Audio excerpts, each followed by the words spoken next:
Hey everybody, it's Chop here at 69 South. We have gathered quite the following of new and faithful listeners. In fact, we're in 72 countries and 1,600 cities. Excites the shit out of us, to be honest. We have countless downloads and streams. If you're a small business starting out or an accomplished business looking for some good advertisement, shoot us an email at 69southpodcast@gmail.com. The 6 and the 9 are numbers, southpodcast@gmail.com. Thank you for listening. Have a good day. We will send you a advertisement package.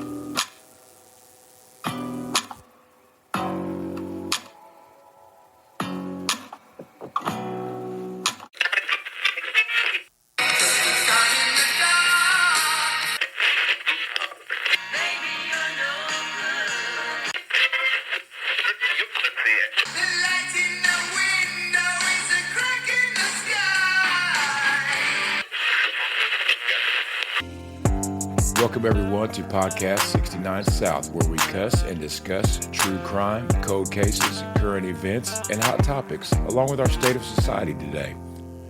This is your trigger warning. Our podcast content is produced for adult listeners 18 years of age and older. We discuss situations that may be offensive and triggering to some listeners. Sit back, relax, and enjoy. Tonight we're learning previously unknown details of a murder case so sensational the judge and prosecutors worried about conducting a fair trial.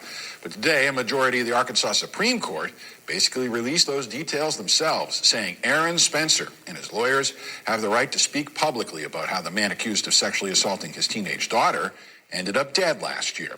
Welcome back, everybody, to another hard-hitting episode of 69 South. I'm your host, Chop, and with me today, always, is my beautiful co-host, Julie. Hi, everyone, and welcome back to 69 South. Today, we're diving into a story that has shaken an Arkansas community, and we're going to expose this predator and help these victims fight for justice. Now, this story has me furious. Me too. Almost as upset as Ozzy passing away, to be honest with you. It's kind of equal. That's how disturbing this shit is. Not just Ozzy, but Hulk Hogan, too. Yeah, and also Malcolm Jamal of Theo of The Cosby Show, man. Missing a lot of good people this week. Rest in peace.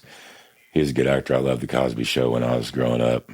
I can't believe Ozzy died right after that concert that he just had, too. That was some wild shit. It was called Back to the Beginning, and he had it in Birmingham, England.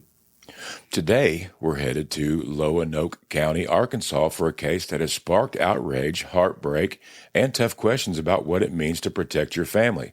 This is the story of Michael Fosler, a Army veteran turned predator, and Aaron Spencer, a father and a decorated combat veteran who stepped up when the system failed his daughter.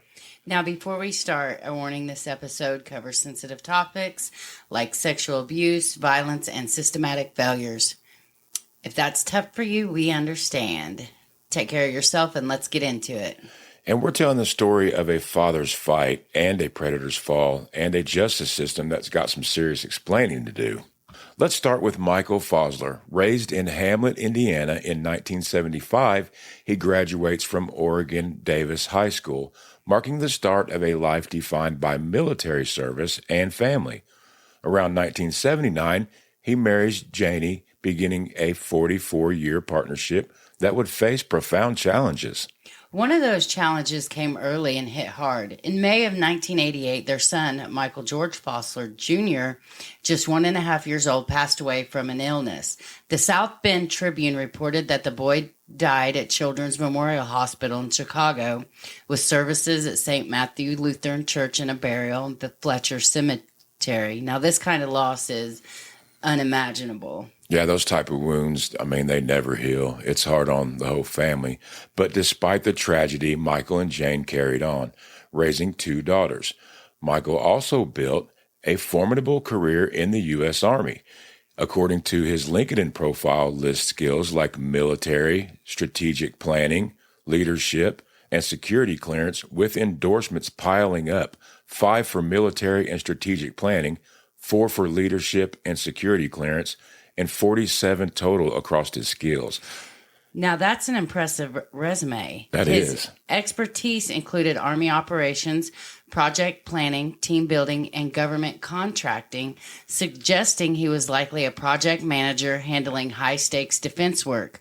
With his LinkedIn boasting top level security clearances, he was likely trusted with sensitive mission and planning and execution jobs. So this wasn't some dude that just was a private in the Army, a little 4-year stint, man. He was deep into this shit. Yes, he was. I mean, that's critical too. A man with those skills knows how to strategize, execute, and cover his tracks. Keep that in mind because it matters later in the story. In 1995, his Army career moves the family to Cabot, Arkansas. It's a new chapter, but it sets the stage for a dark, dark turn. So let's fast forward to 2023. Jane, Michael's wife, passes away on June 14th after an 8-year battle with cancer, ending their 44-year marriage. Michael, now a widower, starts dating again, connecting with a family friend of Heather and Aaron Spencer. That's how he crosses paths with their 13-year-old daughter. Now, here's where the story gets ugly. From April to July of 2024, Fosler allegedly begins grooming and assaulting this young girl. She's a quiet homeschool kid, spending her days caring for her dying grandfather. Heather is the young girl's mother, trusted this family friend's home as a safe place for her daughter to take a break. It was anything but safe. Heather's words are absolutely heartbreaking, and I quote, "She is a quiet homeschooled child who at the time spent more days than not helping care for her dying grandpa. Deep in my soul, they were family and I trusted she was safe. She wasn't. It took very little exposure for an unknown man who was old enough to be my father to start pursuing my child. This monster was an opportunist and started grooming my then 13-year-old via text message." Sounds like that good old predatory behavior at its worst. The Spencers notice their daughter's behavior changing, and a family member reveals the horrific truth: she's been raped. They find evidence of inappropriate text from Fosler.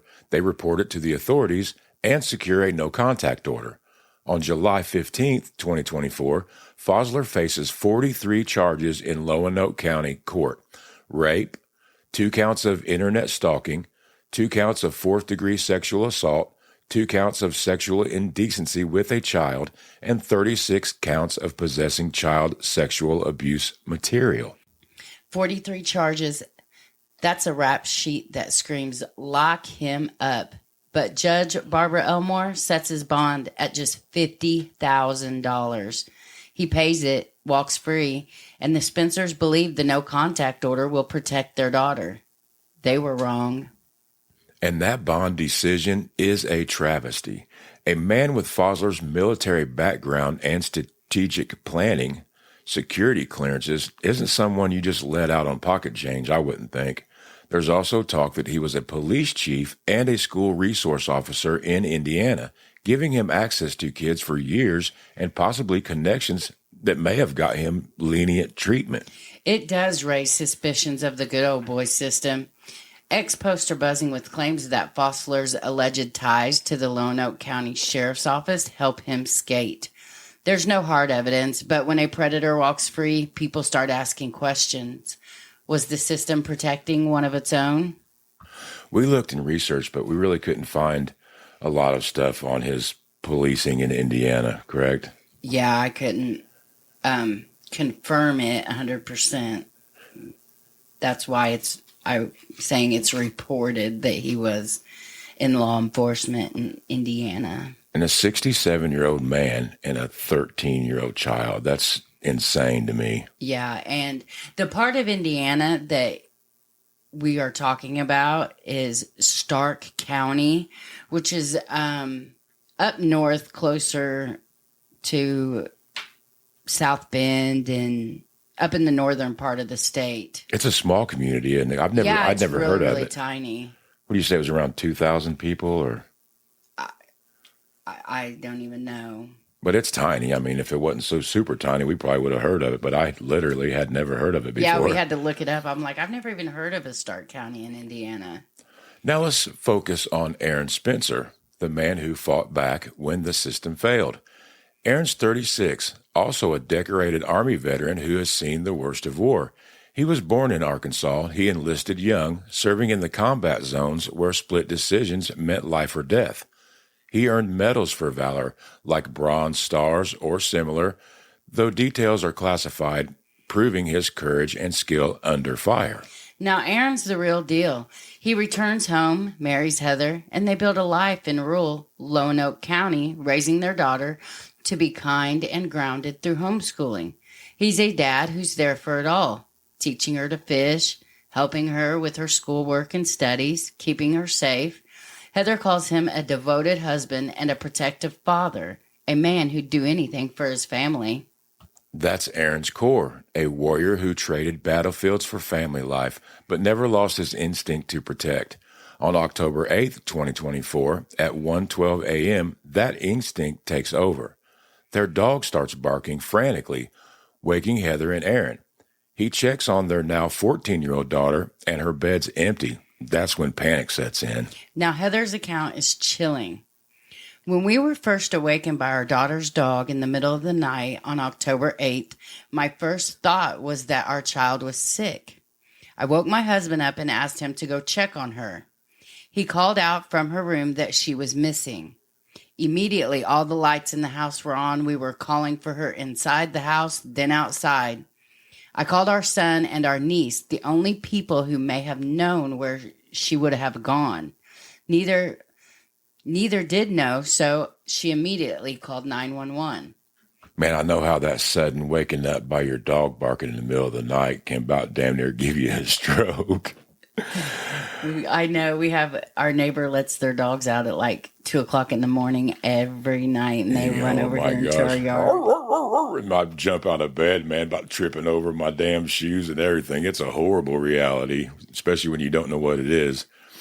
But then comes the moment that changes everything. Heather's sister-in-law sends a picture of a Cash App payment for a DoorDash from Fosler to their daughter and niece, sent just a day or two earlier.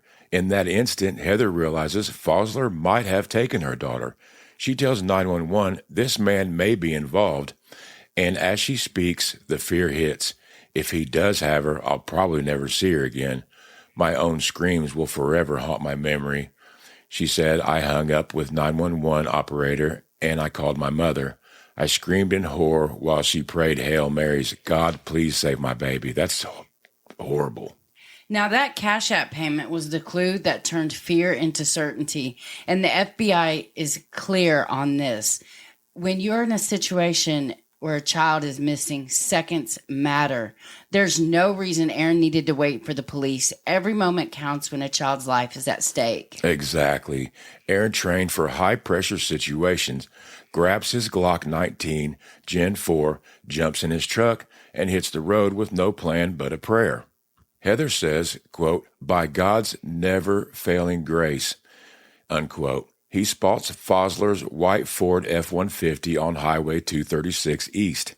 He knows his daughter's inside, taken by a man facing decades in prison with her as the key witness. Heather believes Fosler's plan to kill her to silence her in testimony. Now, Aaron pursues Fosler, flashing his lights and honking to stop him. At the intersection of Highway 236 East and 13 North, he rams Fosler's truck into a ditch. He exits his vehicle, gun drawn, ordering Fosler out. He sees his daughter trying to escape the passenger side, but Fosler's restraining her.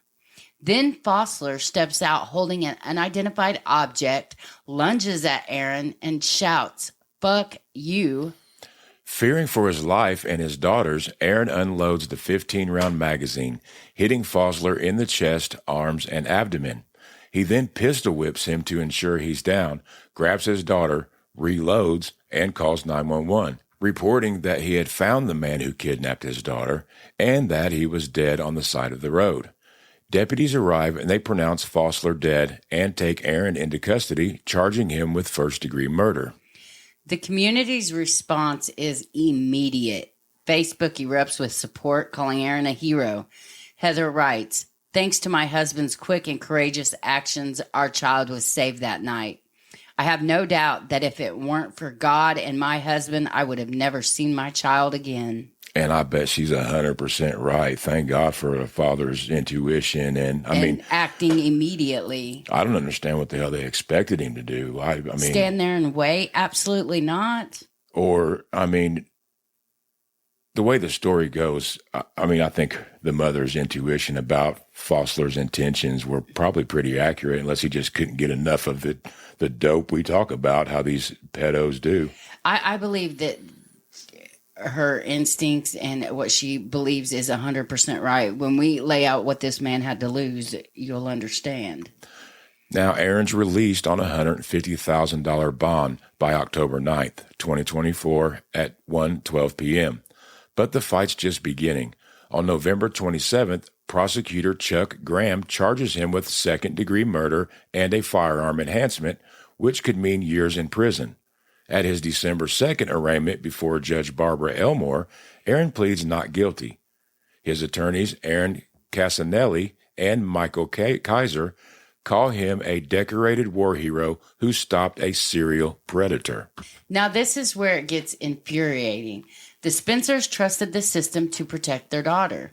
They got her into therapy and tried to manage her trauma, all while caring for Heather's dying father. But Fosler, out on $50,000 bond, violates the no contact order, and nobody catches it. How does a man with 43 felonies slip through these cracks? It's a question shaking this Lonoke County. Now, social media posts point fingers at Judge Barbara Elmore, Prosecutor Graham, and Sheriff John Staley. Elmore set the low bond. Graham's the prosecuting Aaron instead of digging into why Fosler was free, and Staley's office didn't monitor him. Some say Fosler's past as a police chief or a school resource officer gave him a kind of a shield. Now let's talk about Fosler's motives. His military career gave him skills, strategic planning, operational execution, security clearances. That could have helped him plan his kidnapping like a mission. He was facing 43 charges, with the Spencer's daughter as the only witness. A felony conviction like child rape could suspend his pension during incarceration, and a court-martial could strip his benefits permanently with a dishonorable discharge. He had everything to lose, man. Yeah, he sure did. Now, Heather's convinced, hell, I'm convinced that he meant to kill her daughter to silence her. Or at least kidnap her. I mean, shit. Now, with Fosler's expertise, this wasn't no random act. It was very, very calculated. And the system let it happen. That low bond, no supervision, and ignored no contact order, it's a recipe for disaster. Heather's words sum it up. We were not privy to the fact that he was released on a low bond with zero supervision. We thought the pending felony charges and a no contact order would be enough to keep him away from our child. We were wrong. Now, then there's the gag order. On December 9th, 2024, Judge Barbara Elmore issues a gag order barring Aaron, his attorneys, public officials, and even Aaron's family from discussing the case, citing jury pool concerns. She grants it in 30 minutes, no hearing, and seals the case file with a handwritten note. Aaron's team argues it violates his First, Sixth, and 14th Amendment rights. We'll be right back. Hey, 69 South listeners, let's talk about protecting your home with Bulldog Roofing Company. Indiana's wild weather, blazing sun, pounding rain, heavy snow takes a toll on your roof. Bulldog Roofing's top-notch roof tune-up has you covered. They'll inspect your roof, clear debris, secure loose shingles, seal leaks, and clean gutters, stopping costly problems before they start. They also optimize your roof's ventilation to keep your home energy efficient. It's the ultimate roof tune-up. From pipe boot replacements to new roof construction, tear-offs, shingle or metal roofs, and custom chimney flashing. Bulldog does it all. Don't mess around with the top layer of security for your home. Call Bulldog Roofing now at 317-996-ROOF. That's 317-996-7663. Tell them 69 South sent you and get $25 off. Trust Bulldog Roofing to keep your home strong and secure no matter what the weather. Now, the First Amendment is it's basically freedom of speech, freedom of the press, freedom of religion, stuff like that. The Sixth Amendment is the right to a speedy and public trial, the right to an impartial jury in the district where the crime occurred, also the right to be informed of the nature and cause of the accusation, basically the fair trial stuff. And the 14th Amendment guarantees like due process of law, basically more stuff on your criminal trial type thing. And the Arkansas Supreme Court agrees, striking down the gag order on May 29th, 2025, calling it a gross abuse of discretion. Justice Nicholas Bronny, joined by Justices Sean Womack and Cody Hilland, slams Judge Elmore for a troubling pattern of shielding cases from scrutiny, from a non-public arraignment to a handwritten note sealing the file. They suggest another judge take over, citing concerns about her impartiality. What a slap in the face for her. But you know what? She deserves it. I mean, it was like she was trying to shut everybody down so the public wasn't seeing what the fuck was really going on here. Yes. And then for the Supreme Court, the highest court in Arkansas, to say that it's a gross abuse of power. And a troubling pattern of that gross abuse says a lot. So hopefully they get this judge removed off this case, because she seems like she's real hip on protecting pedophiles. I mean, come on. Fosler got a $50,000 bond for raping this poor child, and he's trying to protect his child. And yeah, it ended like it did, but it wasn't Aaron's fault. And like we said, Fosler had so much to lose. You also got to look at the whole picture here. It's not just about the 40-some charges Fosler faced. That's a potential life sentence for a dude that's 67 years old. It absolutely is. Plus stripping his rank, discharge all his retirement loot from the Army. I mean, that's a big freaking... That's a lot to lose. That's a lot to lose. Now, the court also calls out Elmore's low bond for Fosler as the spark that set off a chain of events leading to the fatal confrontation. And that's the Supreme Court saying that this judge, because he had such a low bond and was able to get out and continue harassing, stalking, and doing the things that he was doing to this poor girl, that's what fanned the flames of this. I have to agree with him. Now, all over social media, posts are demanding her recusal, some claiming she's protected a child rapist due to Fosler's alleged connections, but there's no hard evidence of that. It's just all speculation. Speaking of connections, a federal lawsuit filed in August of 2024 accuses Sheriff Staley and his former jail administrator of ignoring sexual abuse of female inmates, describing the Lonoke County Detention Center as a place where, quote, young women are seen, selected, and sampled for the ultimate pleasure of the kings. It's not directly tied to Fosler, but it does fuel distrust in Staley's oversight. I would say so. That's wild shit there. Staley insists his office acted properly, telling USA Today the Cabot police handled Fosler's arrest and that the court set the bond. He says, I'm a daddy. I have 3 daughters. I know she's hurt right now, but there's absolutely nobody I would put ahead of our children. But the public is skeptical, with people claiming his office let Fosler slip through the cracks. Now, did they handle the arrest right? Because here we go.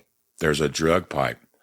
Court motions say a glass pipe was found in a patrol car after Staley spoke with Aaron, suggesting it was planted to discredit him or justify Fosler's actions. So much so that I guess what had happened is that they had put Aaron in the car, and then when the sheriff got out there or whatever, they got him out of the car to speak with him, and then they went to go put him back in the car. Well, when they put him back in the car, there was a glass drug pipe laying right there, and Aaron was like, "Oh hell no!" Oh, wait a minute, boys. That shit was not in here when a minute ago. Yeah. And you guys are taking me to the hospital right now. We're doing a blood draw. And that's he threw a fit so that they would draw his blood so they would know without a shadow of a doubt that he was not a drug user. And he was up in bed asleep when this all started to take place. That's just dirty. That's dirty AF. Let's zoom in on Aaron Spencer. You really got to think about his training and, his life as he lives it. I mean, when you got a guy that serves in the military and he's trained in tactical operations and firearms, and he has to make split second decisions. Absolutely. And when you're in a situation like he was in, I don't understand what they expected him to do. You can't undo that training, You know what I'm saying? Absolutely. It becomes like muscle memory. Especially when there's something so fragile as your 14-year-old baby girl right there. I mean, I could just only imagine his rage and the anxiety, and you know what I mean? Like you said, it's like muscle memory. I mean, who wouldn't have done that shit? Exactly. And it's especially after, they've waited for months for this trial to come up, and they were only a few months away from the actual trial. So the previous 6 months of his life, I'm sure he just wanted to go beat this dude's ass. But honestly, probably more than that. But it was well deserved. But he kept it contained, letting the law do their job. Now, when Fosler entered their lives, Aaron's worst fears came true, and his military training kicked in that night, driving him to act when seconds mattered. If they waited for the police, they would have. I just have a feeling they would have never found that little girl. I mean, he's looking at this little girl. He helps her with her homework. He teaches her how to ride a bike. Everything a daddy does. Well, what the hell is he supposed to do when her life is in danger? Ask yourself this: if somebody's got your child, are you going to sit and wait? Or are you going to go get him? Especially after the accusations that had piled up on Fosler. I mean, it's not just this random ass dude that you see with your daughter and you tackle him. This dude is already being accused of raping and stalking and grooming, out of a trusted family circle type situation.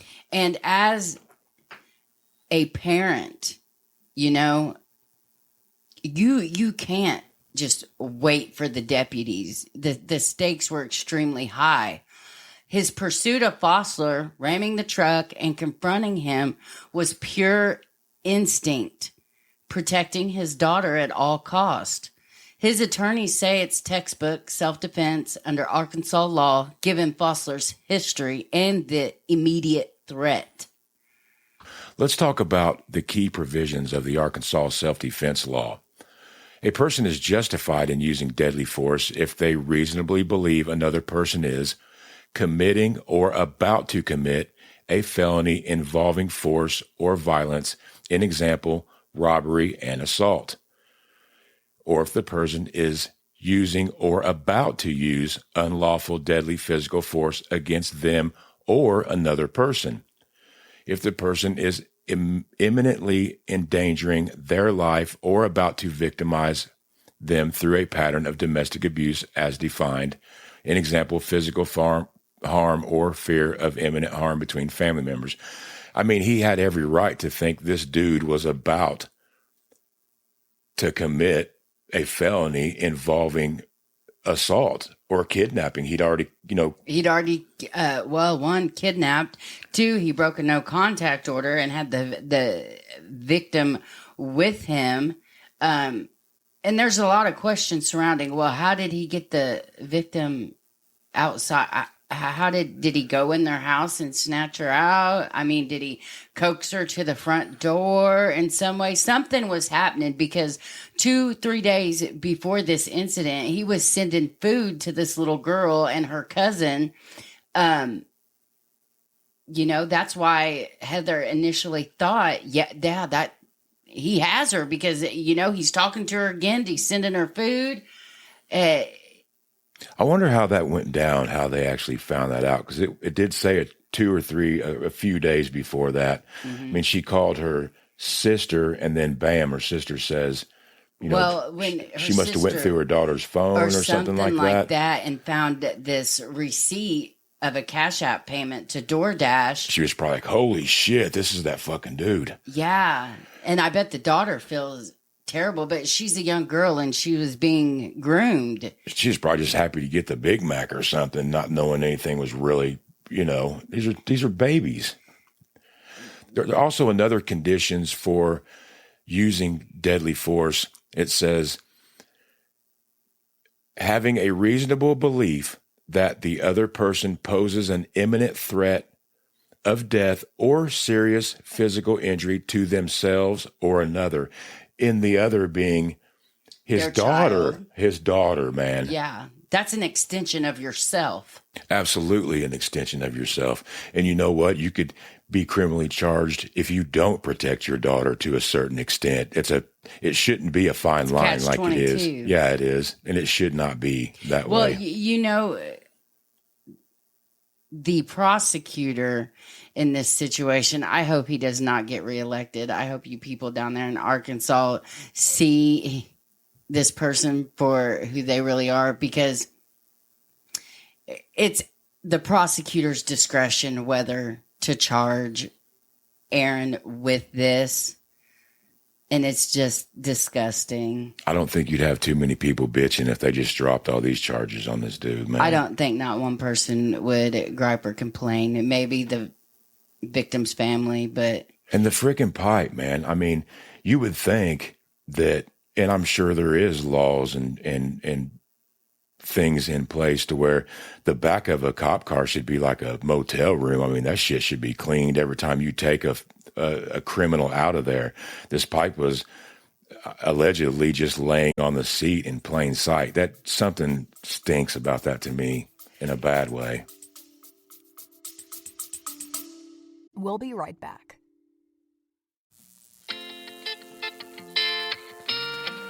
Hey everybody, this is Chop from 69 South, man. While we're taking a little break, get up, get yourself something to drink, grab yourself a plate of food. But hey, look up shopcitadjules.com, man. Pick up one of our badass 69 South t-shirts. A portion of the proceeds goes to victims, and it helps support our show. Help keep the lights on here in the studio. We thank you all so much for listening. Everybody, just take it easy and enjoy life. That's what it's all about. It's like they were trying to set him up. Yeah, let me run out of my house in the middle of in the middle of the night while I'm sleeping. I got to take my dope pipe with me. He didn't even do drugs. That's how ignorant they are. And you know what? I bet you that. So he went and had those blood tests done, right? How much you want to bet the state loses them? Oh, yeah. How much you want to bet the state loses these drug results, or the prosecution tries to hide them? And so I bet you, mark my words, it's going to come out when Aaron goes to trial, because his attorneys have filed a motion about this glass pipe to say that it cannot be used in the trial against him, but they never charged him with that. But his lawyers filed a thing to say you can't use that evidence, and Aaron even went and got a drug test done. We just haven't got the results back because they go to the state first. What about the DNA test from the glass pipe? Oh, I don't believe it was his. No, I think they had it tested and it came back that the DNA did not match him. But who did it match? Right. And it was an unknown male. I mean, you think that if the DNA is not in the system, either A, the person wasn't a felon, or B, it was the person who tossed it in there right before they put Aaron Spencer in there. Everybody needs to be getting those body cams and seeing who was all there that night. They sure do. Now, this Heather's words, she said, navigating criminal charges while also being fully traumatized by the events of that night was difficult. We were no longer able to share our story, and we were forced to suffer the injustice of it all in silence. And she was so happy that the Supreme Court's decision gave them their voice back. But they still have a long road ahead of them. And this trial is scheduled to start in September. I've been watching a bunch of the Appalachian Storyteller. I really like that dude. You know, if this shit would have happened back in the day a little bit in the Appalachian area, man, they'd have given this dude a medal. They would have. Absolutely, they would have. They'd have put him up on a pedestal. Hell, they would hunt down and string up dudes like Fosler on their own. And they would have hung him in front of the whole community. Yep. If they go back to doing shit like that, maybe these dudes ain't going to be running rampant like they are in society today. Or death penalties for child molestation and all that other stuff. They need to get back to castrating these dudes. Did they do that? Yes, they sure did. And I bet it was a big deterrent for some of these dudes. In 1778, a Virginia law prescribed castration as a punishment for men convicted of rape, polygamy, or sodomy. So if you was a rapist or you had two wives or you put something where it wasn't supposed to be, you know what I mean? They were cutting your shit off. Also, there was a period where if you were a sex offender, like rape or child stuff, they would give you a choice. They would give you a prison sentence. They would say, you either go do your sentence in prison or we cut your shit off. You could choose. It'd be a fucked up decision to make, wouldn't it? Hey, but their other decisions got them there, so I do not feel sorry for none of them. Me neither. In the early 20th century, castration was occasionally used in the U.S. as a part of the eugenics movement, targeting individuals deemed undesirable, including sex offenders. Wasn't specifically aimed at molesters, but sterilizations, including castrations, were performed in institutions for the feeble-minded or people with criminal tendencies.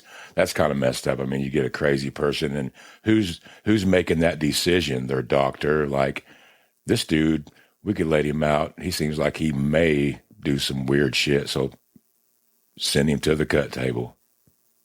Ugh. So just by assumptions and not even doing anything wrong, you could have got castrated? Yeah. In the mid-20th century, some states allowed sex offenders, including child molesters, to undergo surgical castration to reduce recidivism or secure release. That's kind of what I was talking about a second ago. Wow. I wonder, too, you know what I wonder also? You know how, like, even back in the 20s and 30s, 100 years ago to now, my grandma was born in the 40s, and I know she had a lot of family, like, down in Kentucky in the Appalachia area and stuff like that. And down there, it's like their children were, back in those times, were to get married or leave the homestead the moment they were 12, 13 years old and being married off. So when did that stop? I don't know. And like you said, I was watching a lot of that Appalachian Storyteller. Yeah, they were getting married 13, 14. It was like puberty hit, bam. And they were adults. Yeah, it's time for you to go. That's what it was back then. I mean, do we consider all them men pedophiles back in that day? But that's just how the time was. It's weird to think about the way society has shifted that way over the years. And I'm all for it to, let children grow up, and because even after children hit 18, their minds aren't fully developed till they're 25, 26 years old. And I think that's basically what the point is. It's hard for you to be able to make decisions, life-changing decisions, bringing other life forms into this world by having children when you are basically a child in your mind still. Another thing that I thought was odd was that back then the life expectancy in those regions were only you would only get to, 40 to 50 years old, and 50 was stretching it.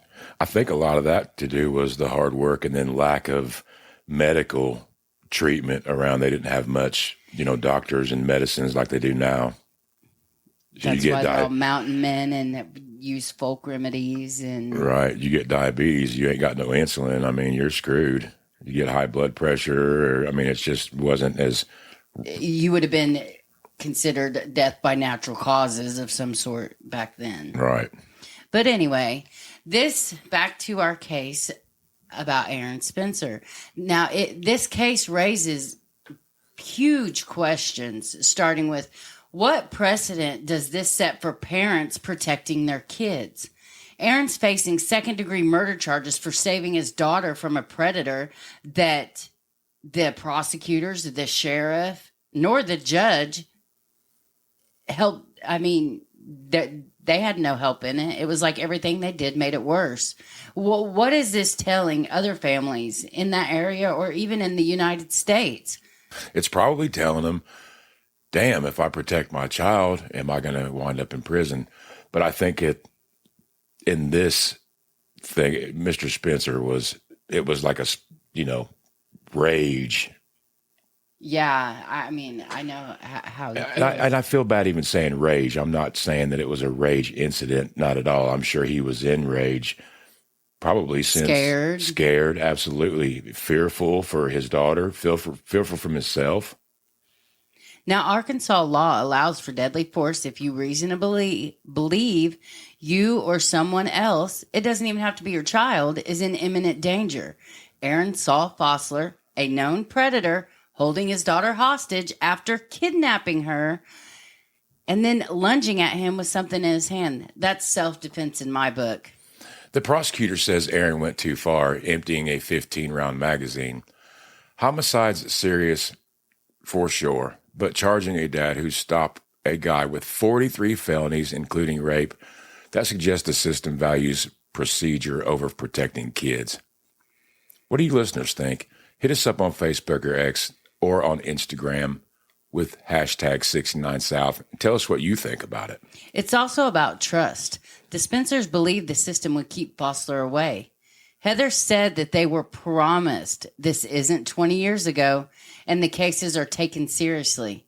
But a $50,000 bond for a predator, that's betrayal. No wonder Aaron acted. The FBI say seconds matter and he wasn't waiting. They were right. It isn't 20 years ago. If it was 20 years ago, I think it'd be a whole different ballgame, to be honest with you. And the area as well. The demographics of this case is a big deal too. Another question is, was this part of the good old boy system? Fosler's alleged law enforcement ties, police chief, school resource officer, they raised suspicions. Social media posts claim he had connections in Lonoke County, maybe with Sheriff Staley's office. Now, there's no hard proof of that, but a $50,000 bond for 43 charges, that makes you wonder. It does. The Supreme Court criticized Elmore's bond decision as a spark for tragedy. The 2024 lawsuit against Staley's office for ignoring inmate abuse doesn't help. Voters need to remember who they elected, judge, prosecutor, and sheriff. And you need to look at who they seem to protect. Now, Prosecutor Graham is pushing for a conviction, saying there's more to the story, but not elaborating on that more to the story. His support for the gag order fueled distrust, seen as silencing a traumatized family. Elmore's history of sealing cases like the 2022 Hunter Britton shooting adds to the scrutiny. That case, where a deputy killed a 17-year-old, sparked protest, and Elmore sealed the file, limiting transparency. Staley's no stranger to controversy either. A 2019 incident where he grabbed an inmate by the throat resurfaced in 2022 and 2024 lawsuit paints his jail as a haven for abuse. These issues aren't directly tied to Fosler, but they feed the perception of a broken system. So what's next? As of today, Aaron Spencer's out on bond, awaiting trial. His team's pushing self-defense, arguing he stopped a predator who'd already hurt his daughter and posed an immediate threat. The Supreme Court's ruling lifted the gag order, giving the Spencers their voice, but the battle is far from over. Their daughter's in therapy, facing years of healing. Heather's words linger. We didn't ask for any of this. An evil man with a long history of predatory behavior targeted our child and was not scared of the consequences. The FBI's warnings about seconds mattering underscores why Aaron acted. He saved her life. Man, this case is bigger than one man and one night. It's about a system that failed, I think. I'm all behind this dude, man. Oh, I am too, absolutely. And also, they have a Give, Send, Go campaign. It's kind of like a GoFundMe, but with GoFundMe, you can't use those funds for like legal defense and stuff of that nature. But with the Give, Send, Go campaign, you can. So we're going to link the Give, Send, Go in the bottom of our show notes, as well as our Facebook. So if you guys would like to donate to help Aaron Spencer with his cause in fighting the Arkansas government and the prosecutor's office down there, I'm sure they would greatly appreciate that. Now, we will keep following this case. Share your thoughts with hashtag 69South, and let's keep the pressure on for justice. Like Heather said, if this can happen in rural Arkansas, it can happen anywhere. So that's it for this episode of 69 South. We want to thank our listeners and our Patreon supporters and everyone standing with the Spencers.